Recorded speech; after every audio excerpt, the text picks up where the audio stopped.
আমি কোনো সময় বিএনপির প্রার্থী ছিলাম না, হয়তো প্রার্থীদের পক্ষে কাজ করি। তারপর যত কারণে থাক সমস্ত কারণ অতিক্রম করে আজকে নির্বাচন হচ্ছে, এটি বড় কথা, এটি খুশি।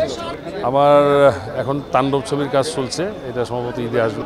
হ্যাঁ, নাটক, সিঙ্গেল নাটকগুলো, ইউটিউব চ্যানেলে সিঙ্গেল নাটকগুলো হচ্ছে, আমি ওইগুলো নিয়ে এখন খুব বেশি ব্যস্ত। অ্যাকচুয়ালি আমি ভোটার না, আমি চলচ্চিত্রের কর্মী হিসেবে, যেহেতু আমরা সমস্ত চলচ্চিত্রে যে সমস্ত উৎসবমুখর দিনগুলো থাকে, যেমন আমাদের চলচ্চিত্র শিল্পী সমিতির নির্বাচন, পরিচালক সমিতির নির্বাচন, প্রযোজক সমিতির নির্বাচন, ফিল্ম ক্লাবের নির্বাচন, আমরা মেম্বার না হলে, ভোটার না হলে আমরা সবাই এই ইলেকশনটাকে ঘিরে একটা উৎসবমুখর পরিবেশ সৃষ্টি করি এবং সেখানে আমরা সবাই একসাথে, একজন আরেকজনের সাথে দেখা হচ্ছে, অনেকদিন পর কথা হচ্ছে, সেই কারণে আমরা সবাই এখানে আসি, উপস্থিত হই। পিছিয়ে যাওয়ার কারণ হয়তো সরকারের পক্ষে তখন নির্বাচন ব্যবস্থা আয়োজন করা সম্ভব ছিল না, বা নিরাপত্তা সমস্যা ছিল, অথবা অন্য কোনো কারণ থাকতে পারে। তো যাই হোক, তারপর যত কারণে থাক সমস্ত কারণ অতিক্রম করে আজকে নির্বাচন হচ্ছে, এটি বড় কথা, এটি খুশি।